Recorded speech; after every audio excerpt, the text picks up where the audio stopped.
بسم اللہ الرحمن الرحیم۔ شروع کرتا ہوں اللہ کے پاک نام سے جو بہت بڑا مہربان نہایت رحم والا ہے۔ سلطان صلاح الدین ایوبی کی سلسلہ وار قسط نمبر 49 میں آپ کو خوش آمدید کہتے ہیں۔ تو دوستو، بہنوں، بھائیوں، بزرگوں، اس میں ہم سلطان صلاح الدین ایوبی پر حشاشین کے قاتلانہ حملے کا ذکر کریں گے۔ تو دوستو، امیر قطب الدین نے اپنے ہرکاروں کے ذریعے موصل اور حلب کے سپاہیوں کو ایک طویل اور عریض میدان میں جمع ہونے کا حکم دیا۔ اتنی دیر میں امیر قطب الدین نے صلاح الدین ایوبی کے قاصد کو اپنے کمرے میں بٹھائے رکھا اور اسے پرتکلف کھانا کھلایا۔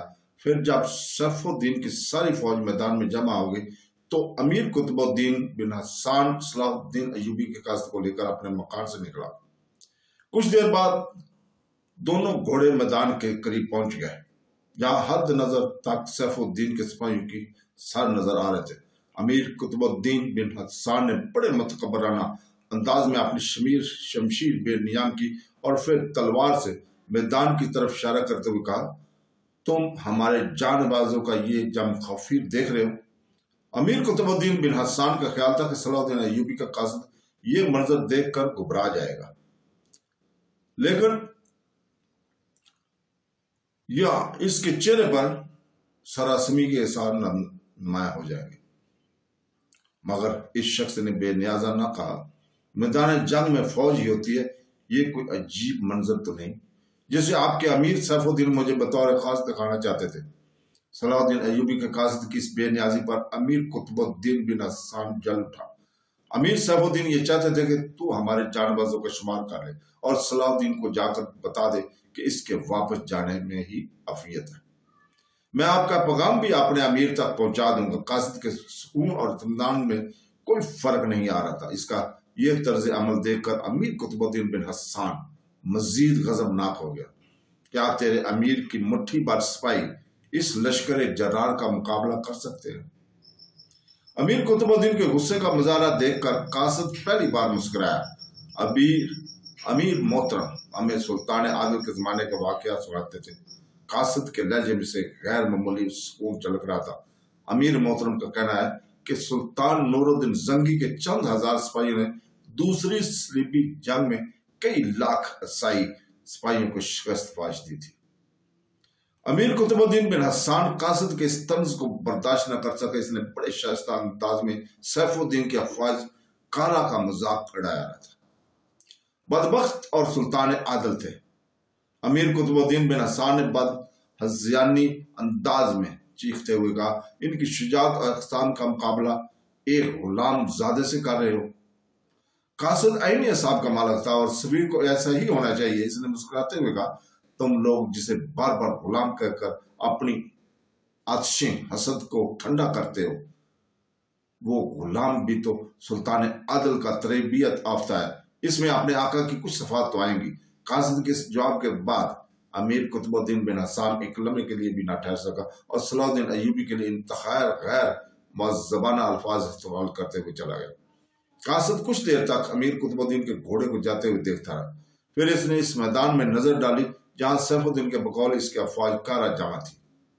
بے شک جنگ کے مادی نقطہ نظر سے صلاح الدین ایوبی اور سیف الدین کے لشکروں میں کوئی مقابلہ اور کوئی توازن نہ تھا، مگر فتح اور شکست کا معاملہ ہی کچھ اور ہے۔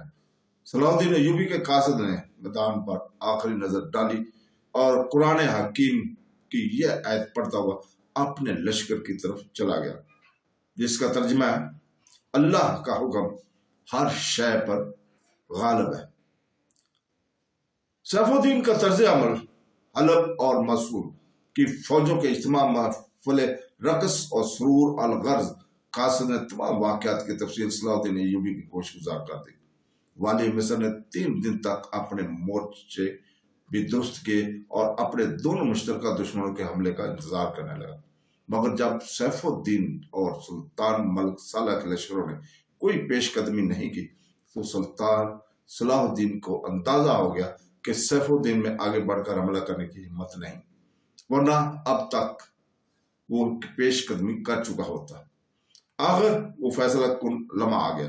اس نے اپنے سپاہیوں کو جمع کر کے مختصر تقریر کی۔ میرے سراغ رسانوں نے اطلاع دی ہے کہ ہمارے حریفوں کی افرادی قوت ہم سے تقریباً 6-7 گنا زیادہ ہے، اس لیے یہ مقابلہ آسان ثابت نہیں ہوگا۔ میں چاہتا ہوں کہ ہر بات کا فیصلہ ابھی ہو جائے۔ جسے میدان جنگ سے دن کے اجالے میں فرار ہونا ہے، وہ اسی وقت رات کے اندھیرے میں واپس چلا جائے، مجھے اس سے کوئی شکایت نہیں ہوگی۔ یہ صلاح الدین کا ایک جذباتی انداز تھا کہ وہ جسے دیکھ کر اس کے تمام سپاہی مسترب ہو گئے اور پورا میدان ان کے شور سے گونج اٹھا۔ آپ ایک مقصد عظیم کے لیے جنگ کر رہے ہیں، ہم شکست اور فرار کی تہمتیں اٹھا کر واپس جانے کے لیے نہیں آئے ہیں۔ یا تو اما کے صحرا میں ہماری قبریں بنیں گی یا پھر اس سرزمین پر ہماری فتح اور نصرت کا بلند ہو گئی۔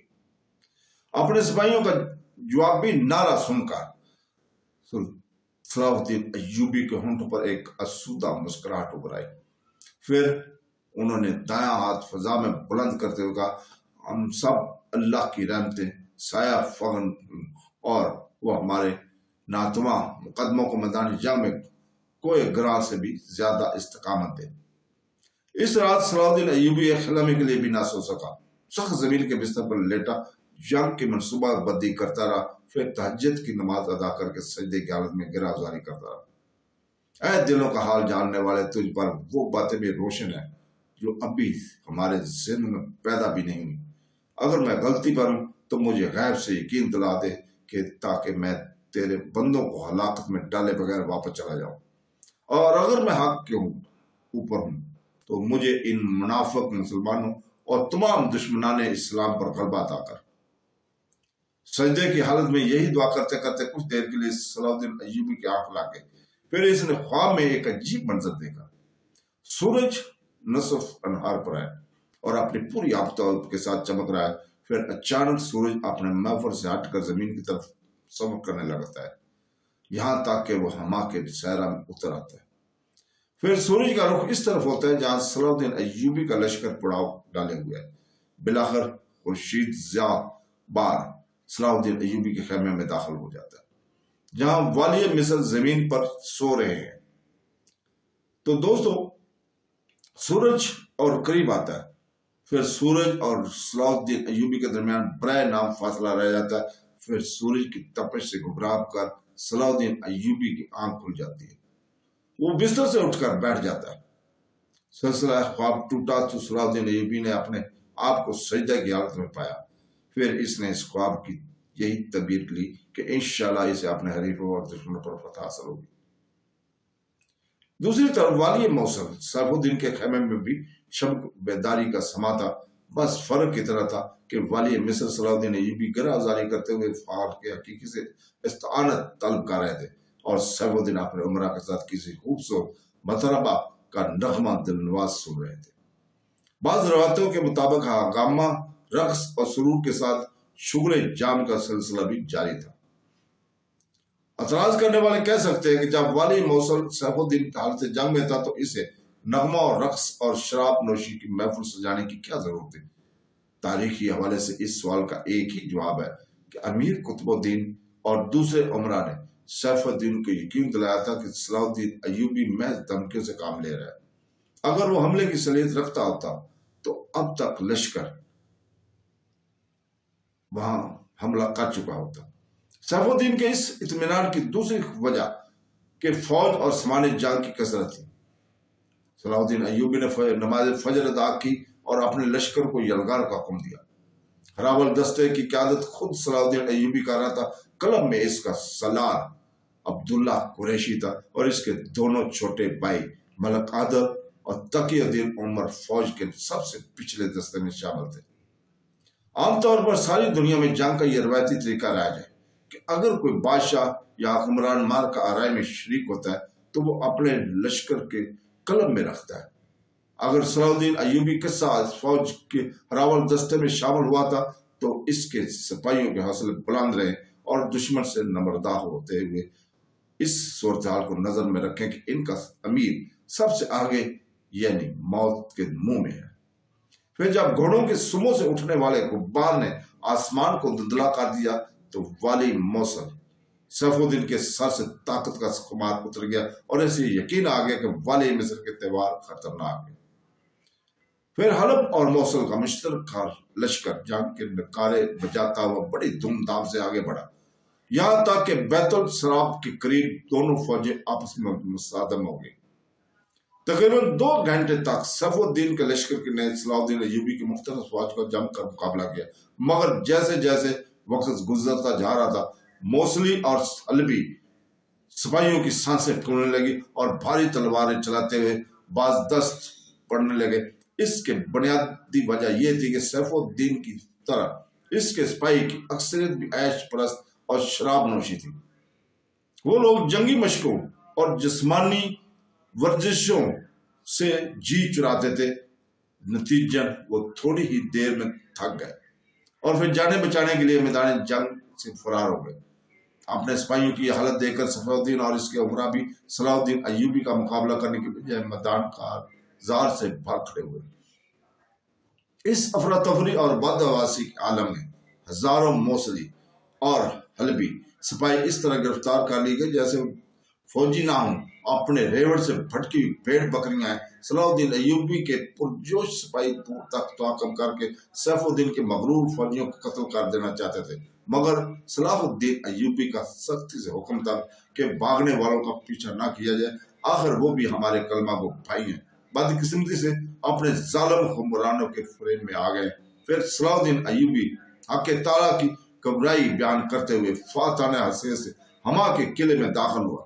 والی مصر کی وہم و گمان بھی نہیں تھا کہ اسے اتنی آسانی کے ساتھ اور ایک بڑی خودرازی کے بغیر 20,000 کے لشکر پر غلبہ حاصل ہو جائے گا۔ صلاح الدین ایوبی نے سب سے پہلے استبل پر قبضہ کیا، جس کے نتیجے میں سینکڑوں اعلیٰ نسل کے گھوڑے اس کے ہاتھ آئے۔ شمشیروں، نیزوں، خنجروں اور تیر کمانوں کا بھی ایک بڑا ذخیرہ قلعے میں موجود تھا، وہ بھی والی مصر کے تصرف میں آ گیا۔ پھر قلعے کے محافظوں کی مدد سے وہ خزانہ بھی تلاش کر لی گئی جو تہ خانوں میں محفوظ تھا۔ اسی تلاش کے دوران وہ کمرے بھی کھولے گئے جہاں شراب سے لبریز بلورس سرائیاں موجود تھیں۔ شراب کا اتنا بڑا ذخیرہ دیکھ کر صلاح الدین ایوبی کچھ دیر کے لیے حیرت زدہ ہو گیا، اور اس نے والی موصول سیف الدین کی عیش پرستوں کے واقعات تو بہت سنے تھے، مگر وہ ان قصوں کو مبالغہ امیز افسانے سمجھا تھا۔ والی مصر کو یقین ہی نہیں آ رہا تھا کہ سلطان نور الدین زنگی جیسے ولی صفت حکمران کا حقیقی بھتیجا اس قدر بدکار بھی ہو سکتا ہے۔ پھر اس وقت صلاح الدین ایوبی کے اذیت و قربت میں مزید اضافہ ہو گیا جب اس نے دیکھا کہ قلعے میں سینکڑوں خوبصورت رقصائیں اور عطر بھائیں موجود ہیں۔ ہما کا قلعہ کیا تھا؟ ایک اوباش حکم کا عشرت قدہ تھا۔ پھر جب صلاح الدین ایوبی ہما کے سبزہ زار کی طرف گیا تو ایک منظر دیکھ کر اور حیران رہ گئے۔ سبزہ زار میں سینکڑوں پنجرے رکھے ہوئے تھے جن کے اندر بلبلے، واقعتائیں، کمریاں، طوطے اور مختلف النواع کے پرندے بند تھے۔ ان معصوم پرندوں کو قید کی حالت میں دیکھ کر صلاح الدین ایوبی کی بہت ترس آیا اور وہ بے نیاز بے تابانہ آگے بڑھا اور ایک ایک کر کے تمام پنجروں کے دروازے کھول دیے گئے۔ پھر اس وقت تک سبزہ زار میں کھڑا رہا جب تک تمام پرندے اپنے پنجروں سے نکل کر درختوں کی شاخوں پر نہیں بیٹھ گئے۔ پھر کچھ دیر تک سبزہ زار کی فضا میں آزاد پرندوں کی چہچہاہٹوں کا شور سنائی دیتا رہا۔ یہ منظر دیکھ کر صلاح الدین ایوبی کے ہونٹوں پر ایک عجیب سی مسکراہٹ ابھر آئی اور والی مصر کو یوں محسوس ہوا جیسے طویل قید سے رہائی پانے والے پرندے اس کو دعائیں دے رہے ہیں۔ پھر صلاح الدین ایوبی کے حکم پر شراب کی تمام سرائیاں قلعے کے میدان میں جمع کی گئیں۔ اس کے ساتھ ہی موسیقی کے بہت سے آلات بھی تھے جن میں سارنگیاں اور بربت وغیرہ شامل تھے۔ ناچنے اور گانے والی عورتوں کو بھی میدان میں لایا گیا۔ اس کے بعد صلاح الدین ایوبی نے اپنی شمشیر خار شغاف سے شراب کی تمام سرائیاں اور موسیقی کے سارے آلات توڑ ڈالے۔ پھر وہ بلند جگہ پر کھڑے ہوئے اور پوری طاقت کے ساتھ اپنے سپاہیوں سے مخاطب ہوئے۔ والی مصر صلاح الدین ایوبی کی آواز اس کے تمام سپاہیوں تک پہنچ سکتی تھی، اس لیے صلاح الدین ایوبی نے تھوڑے تھوڑے فاصلے پر تقریر کی سالیت رکھنے والے نقیب کھڑے کر دیے تھے جو والی مصر کی زبان سے ادا ہونے والے الفاظ کو اس طرح دہراتے تھے کہ صلاح الدین ایوبی کا پیغام ان کے آخری سپاہی تک پہنچ سکے۔ لوگوں، انہوں نے فرمایا، لوگوں، میں تمام آفات عرضی و سمادی سے اپنے اللہ کی پناہ مانگتا ہوں، میری بات غور سے سنو۔ تمہیں صف الدین کے 20,000 کے لشکر پر اس لیے غلبہ حاصل نہیں ہوا کہ تم اپنے حریف سے زیادہ جانباز شجاع تھے، یا تمہاری شمشیر دشمن کی تلواروں سے زیادہ انوکھی اور کاٹدار تھی۔ تمہیں یہ فتح اس لیے حاصل ہوئی کہ تمہارا دشمن اپنی کثرت گناہ کے سبب اسی سزا کی مستحق تھا۔ یہ سب کچھ تمہاری جنگی مہارت کے سبب ظہور پذیر نہیں ہوا، بلکہ ایک کھلا ہوا عذاب الہی تھا جو گمراہوں اور نافرمانوں پر نازل ہو رہا۔ اگر تم بھی یہی کچھ رومی اور سرکشی اختیار کی تو ایک دن یہی عذاب تمہیں بھی لے ڈوبے گا۔ میں اس برے وقت میں اپنے اللہ رحمان اور رحیم کی پناہ مانگتا ہوں۔ اپنی اس مختصر تقریر کے بعد صلاح الدین ایوبی موصلی اور حلبی سپاہی سے مخاطب ہوا جو جنجیریں پہنے اس کے سامنے کھڑے تھے۔ اس وقت حق تعالیٰ کہ مجھے یہ قدرت بخشی ہے کہ تمہارے کندھوں کا تمہاری گردنوں کے بوجھ سے ہلکا کر دوں، یا تمہاری آنکھیں نکلوا کر تمہیں مزدوروں اور محتاجوں کی طرح زندگی کے ناہموار راستوں پر بھٹکنے لیے تنہا چھوڑ دوں، یا پھر تمہیں تاریخ زندان کے حوالے کر دوں تاکہ تم سنگی دیواروں سے سر ٹکرا کے ایک دن خود ہی مر جاؤ۔ تمہیں خبر ہے کہ وہ کیسی حرام موت ہوگی؟ یہ کہہ کر صلاح الدین ایوبی کچھ دیر کے لیے خاموش ہو گئے اور گہری نظروں سے اسرا نے جنگ کی چہروں کا جائزہ لینے کے لگے۔ صلاح الدین ایوبی کا اعلان سن کر موصلی اور حلبی سپاہیوں کے چہرے پر موت کے خوف سے زل پڑ گئے اور ان کی آنکھوں کی پتلیاں کانپنے لگی۔ مگر میں ایسا نہیں کروں گا۔ صلاح الدین ایوبی کی پرجلال آواز دوبارہ فضاؤں میں ابھری، میں تمہیں آزاد کرتا ہوں اور اس کے ساتھ یہ حسن ظن بھی رکھتا ہوں کہ تم ہمیشہ میرے احسان کو یاد رکھو گے اور آئندہ کسی ایسے امیر کی اطاعت نہیں کرو گے جس کی بدکاری سے اہل اسلام کی عزت اور وقار کو نقصان پہنچتا ہو۔ اس کے بعد صلاح الدین ایوبی نے تمام جنگی قیدیوں کو رہا کر دیا۔ اسیروں میں والی موصل سیف الدین کا ایک مصاحب امیر مظفر بھی تھا۔ صلاح الدین ایوبی نے تمام پنجرے امیر مظفر کے حوالے کرتے ہوئے اسے حکم دیا، ان سب کو اٹھا کر اپنے آقا کے پاس لے جا اور اس تک میرا یہ پیغام پہنچا دو کہ وہ جانور پالا کرے اور انہیں سے کھیلا کرے، کیونکہ شمشیروں کے ساتھ کھیلنا مردوں ہی کو زیب نہیں دیتا۔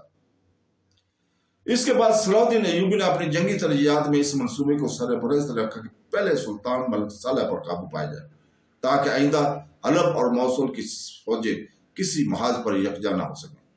سیف الدین سرکوبی کو اس نے ثانوی حیثیت دی تھی۔ اپنی اسی پر منصوبہ بندی کے تحت والی مصر نے سب سے پہلے منج کے قلعے پر حملہ کیا اور اس کا حاکم امیر قطب الدین بن حسان تھا۔ یہ وہی شخص تھا سب سے پہلے سلطان ملک صالح کا پیغام لے کر دمشق آیا تھا، اور اس نے صلاح الدین ایوبی سے نہایت تحقیر امیز لہجے میں بات کی تھی اور ہما کی جنگ میں بھی سیف الدین کے ہمراہ والی مصر کے مقابلے کے لیے آیا تھا۔ میدان جنگ سے فرار ہونے کے بعد امیر قطب الدین نے سکون کی سانس لی تھی، مگر یہ بات اس کے ذہن کے بعید ترین گوشے میں بھی نہیں تھی کہ صلاح الدین ایوبی زنگی خاندان کے تمام امراء کی بربادی کا فیصلہ کر چکا ہے۔ جیسے امیر قطب الدین نے والی مصر صلاح الدین ایوبی کی آمد کی خبر سنی، وہ قلعے سے باہر نکل آئے اور اس نے اپنی جان بچانے کے لیے صلاح الدین ایوبی کا پرجوش استقبال کیا۔ صلاح الدین ایوبی چاہتا تو امیر قطب الدین حسان سے اپنی تحقیر توہین کا شدید انتقام لے سکتا تھا، مگر اس نے اعلیٰ ظرفی کا مظاہرہ کرتے ہوئے اس سے معاف کر دیا۔ پھر بھی والی مصر نے امیر قطب الدین بن حسان کو مخاطب کرتے ہوئے اتنا ضرور کہا، میں اس بات کو فراموش کر سکتا ہوں کہ تو نے مجھے 1000 بار غلام زادہ کہہ کر پکارا، مگر تیرا یہ جرم ناقابل معافی ہے کہ تو نے اپنی زمین کے چھوٹے سے ٹکڑے کو بچانے کے لیے صلیبیوں سے ساز باز کی جو اسلام کے سب سے بڑے دشمن ہیں۔ میرا دل تو یہ چاہتا ہے کہ تیرا نہ منہ کالا کر کے شہر کے ایک گلی کوچوں میں پھیروں، پھر اذیتیں دے کر مار ڈالوں تاکہ مسلمانوں کو کباب پہنے ہوئے تجھے جیسے منافقوں کی عبرت حاصل ہو۔ لیکن کیا کروں کہ مجھے سلطان عادل سے شرم آتی ہے، میں تجھ جیسے ذلیل فطر انسان کو صرف اس لیے معاف کرتا ہوں کہ تم سلطان عدل کا رشتہ دار ہے، اگرچہ تیرے خون میں غیرت کا ایک ذرا بھی شامل ہے تو اپنے باقی زندگی ملت اسلام کے اتحاد کے لیے وقف کر دے۔ سیف الدین اور سلطان ملک صالح کو سمجھا کر فتنہ گیری سے باز آ جائے۔ وہ لمحہ بڑا عجیب تھا جب امیر قطب الدین بن حسان اپنی ریاست مجھ سے خالی ہاتھ رخصت ہو رہا تھا اور سلطان صلاح الدین ایوبی اس کا خزانہ اپنے سپاہیوں تقسیم کر رہا تھا۔ امیر قطب الدین بن حسان ایک بدکار اور کینہ پرور انسان تھا۔ اس نے اپنے گناہ کا بوجھ ہلکا کرنے کے بجائے اپنے آپ کو معیشت کے دلدل میں اتار دیا۔ مجھ سے نکل کر وہ سیدھا سیف الدین کے پاس موصل پہنچا اور اسے رقت امیز لہجے میں اپنی شکست اور رسوائی کی داستان سنائی۔ سیف الدین کو بھی اندازہ ہو چکا تھا کہ وہ کھلے میدان میں صلاح الدین ایوبی کو شکست نہیں دے سکتا۔ نتیجن دونوں منافق سر جوڑ کر بیٹھے اور والی مصر صلاح الدین ایوبی سے انتقام لینے کے منصوبے بنانے لگے۔ پھر سیف الدین نے امیر قطب الدین کو بھاری رقم دے کر حشاشین کے سردار سنان کے پاس شام بھیجا اور اس سے درخواست کی کہ اگر وہ ہمیں صلاح الدین ایوبی سے نجات دلا سکے گا تو موجودہ رقم سے 8 گنا زیادہ رقم اس کی خدمت میں بطور نذرانہ پیش کی جائے گی۔ اس سے پہلے گمشتگین نے بھی حشاشین کے سردار سنان کی خدمت حاصل کی تھی، جس کے نتیجے میں باطنیوں کے اس خادم خور گروہ کے کچھ لوگوں نے صلاح الدین ایوبی پر بھرپور حملہ کیا تھا، مگر تائید غیبی کے سبب والی مصر محفوظ رہے تھے۔ جب امیر قطب الدین بن حسام نے رقم دیتے ہوئے باطنیوں کے سردار سنان سے حشاشین کے پچھلی ناکامی کا ذکر کیا تو سنان کچھ دیر کے لیے سوچ میں پڑ گیا، پھر یکا اس خبیث کے ہونٹوں پر شیطانی مسکراہٹ ہوگی۔ تمہیں یقین کر لینا چاہیے کہ اب کی بار صلاح الدین ایوبی زندہ نہیں بچے گا۔ بالفرض اگر میرے آدم خور اسے قتل کرنے میں ناکام رہے تو میں معاہدے کے مطابق سیف الدین کی رقم واپس کر دوں گا۔ امیر قطب الدین یہ خوشخبری لے کر واپس موصول پہنچا۔ پھر دونوں شکست خوردہ امیر بڑی بے چینی کے ساتھ صلاح الدین کے قتل کی خبر سننے کا انتظار کرنے لگے۔ امیر قطب الدین کے علاقے پر قبضہ کرنے کے بعد صلاح الدین ایوبی اڈیسیا کے قلعے کی طرف بڑھا۔ کسی زمانے میں اڈیسیا عیسائیوں کی سب سے مضبوط پناہ گاہ تھی، جسے حاصل کرنے کے لیے سلطان نور الدین زنگی نے اپنے بہت سے جان بازوں کی قربانیاں دی تھی۔ اب یہ قلعہ سلطان ملک صالح کے زیر نگین تھا۔ حلب اور موصل کا زور توڑنے کے لیے ضروری تھا کہ اس علاقے پر قبضہ کر لیا جائے۔ اسی حکمت عملی کے باعث صلاح الدین ایوبی نے آگے بڑھ کر اڈیسیا کا محاصرہ کر لیا۔ والی مصر کا خدشہ تھا کہ کہیں سلطان ملک صالح اور سیف الدین دوبارہ عیسائیوں کے حملے کو دعوت نہ دے دے اور وہ محصور ہو کر رہ جائے۔ اسی لیے صلاح الدین ایوبی کو بہت زیادہ احتیاط کرنی پڑی۔ محاصرے کو 1 ماہ گزر چکا تھا۔ اسی دوران میں صلیبیوں کو سلطان ملک صالح کی مدد کو نہیں آئے، مگر صلاح الدین ایوبی پر ایک نیک قیامت ٹوٹ پڑی۔ حشاشین کے 8 آدم خور اڈیسا پہنچ کر کسی نہ کسی طرح صلاح الدین ایوبی کے لشکر میں شامل ہو گئے۔ والی مصر روزانہ ان سپاہیوں کی نئی ہدایت دینے جاتا تھا تو جو مجنیخیں چلانے کے ماہر تھے 1 مہینے کے مسلسل سنگ باری سے قلعے کی مضبوط ترین دیواروں میں بڑے بڑے شگاف پڑ گئے تھے۔ وہ فتح ہونے کے قریب ہی تھا کہ ایک دن صلاح الدین ایوبی مجنیخیں چلانے والوں کے پاس کھڑا انہیں ہدایات دے رہا تھا کہ اچانک ایک آدم خور حشیش خنجر نکال کر کسی عقاب کی طرح والی مصر پر جھپٹا اور پوری طاقت سے اس کے سر پر وار کیا۔ صلاح الدین ایوبی اس وقت خود پہننے ہوئے تھے، اس لیے اس کا سر تو محفوظ رہا مگر رخسار پر گہرا زخم آ گیا۔ صلاح الدین ایوبی نے انتہائی پھرتی کا مظاہرہ کرتے ہوئے حشیشہ کی گردن پکڑ لی اور اسے زمین پر دے مارا۔ ابھی یہ کشمکش جاری تھی کہ صلاح الدین کے ایک جانسار سیف الدین باز کوچ نے آگے بڑھ کر شیشہ کا کام تمام کر دیا۔ صلاح الدین ایوبی سنبھلا ہی تھا کہ دوسرا حشیش خنجر لے کر والی مصر صلاح الدین ایوبی پر چپٹا۔ امیر داؤد نے اسے روکنے کی کوشش کی مگر شیشہ نے اس کی پیشانی پر خنجر کا وار کر دیا۔ اس کے اثر سے امیر داؤد زمین پر گر پڑا۔ اس سے پہلے کہ شیشہ دوبارہ صلاح الدین پر جھپٹتا ایک سپاہی نے پیچھے سے اس پر وار کیا اور شیشہ کا سر کاٹ کر زمین پر گر پڑا۔ پھر فوراً ہی تیسرا شیشہ خنجر بکف پڑا، مگر اسے صلاح الدین ایوبی کے چچا زاد بھائی ناصر الدین بن شیرپور نے قتل کر دیا۔ اس طرح یکے بعد دیگرے 7 شیشان قتل کر دیے گئے، مگر ایک فرار ہونے میں کامیاب ہو گیا۔ صلاح الدین ایوبی زخمی حالت میں اپنے خیمے تک پہنچا اور بے ہوش ہو گیا۔ بظاہر والی مصر کی رخسار کا زخم اتنا خطرناک نہیں تھا جس کے اثر صلاح الدین بے ہوش ہو جاتا، مگر جب کئی گھنٹے بعد اسے ہوش نہیں آیا تو تمام سالاروں کو تشویش ہوئی۔ فوری طور پر طبیب کو طلب کیا گیا۔ اس عرصے میں صلاح الدین ایوبی کے چہرے پر سوجن آنی شروع ہو گئی تھی۔ یہی حال امیر داؤد کا تھا، جس کی پیشانی پر شیشانہ کے خنجر کا زخم تھا۔ طبیب خاص نے بہت غور و فکر کے بعد اپنی رائے کا اظہار کیا۔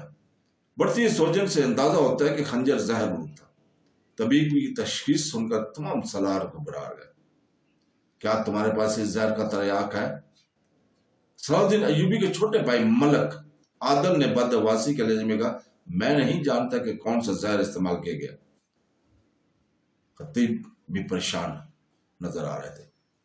پھر صلاح الدین ایوبی اور امیر داؤد کو بے ہوشی کی حالت میں کئی دفعہ زہریلی دوائیں پلائیں گی دفع کرنے کے لیے، اور زخموں پر کئی مرہم لگائے گئے، مگر کوئی فائدہ نہیں ہوا، یہاں تک کہ شام تک امیر داؤد انتقال کر گئے۔ صلاح الدین ایوبی کے چہرے کی سوجن بڑھتی ہی جا رہی تھی۔ آخر طبیب نے انتہائی غمزدہ لہجے میں اس بات کا اعتراف کر لیا کہ زہر مکمل طور پر خون میں سریت کر گیا اور والی مصر کے بچنے کی کوئی امید نہیں ہے۔ 7 آدم خور حشیشان صلاح الدین ایوبی کو قتل کرنے کی مہم میں ہلاک ہو چکے تھے، مگر ایک حشیشان کسی نہ کسی طرح فرار ہو کر شام پہنچ چکا تھا، اور اس نے اپنے امیر سنان کو یہ اطلاع پہنچا دی تھی کہ صلاح الدین ایوبی ایک مشتبہ حشیشن کے خنجر سے بری طرح زخمی ہو گیا ہے۔ امیر سنان نے اس کامیابی پر ایک انتہائی جوش اور جذبے سے نعرہ لگایا، اور آج ہمارا سب سے بڑا دشمن انجام کو پہنچا۔ شان کے امام سنان کا یہ اظہار مسرت اس لیے تھا کہ باطنیوں کے تمام فرقے صلاح الدین ایوبی کو اپنا سب سے بڑا دشمن سمجھتے، اور یہ امر واقعہ کہ صلاح الدین ایوبی نہ صرف صحیح العقیدہ مسلمان تھا بلکہ فرض اور سنت پر بھی سختی کے ساتھ کلپڑ رہتا تھا، اور اس نے دل کی گہرائیوں کے ساتھ اللہ سے عہد کیا تھا کہ اگر اسے غلبہ حاصل ہو گیا تو وہ ان باطنیوں کی جڑیں تک اکھاڑ پھینکے گا جو ملت اسلامی کے انتشار اور افراق کا بنیادی سبب تھے۔ اس لیے جب ایک شیشہ کے خنجر سے صلاح الدین ایوبی زخمی ہونے کی خبر شام پہنچی تو باطنیوں کے تمام فرقوں میں جشن منانے کی تیاریاں ہونے لگی، کیونکہ ان کے خیال میں خنجر کے ذریعے صلاح الدین ایوبی کے جسم میں جو زہر داخل ہو گیا تھا وہ ناقابل علاج تھا۔ اس لیے باطنیوں نے اپنے طور پر صلاح الدین ایوبی کی موت کا یقین کر لیا تھا۔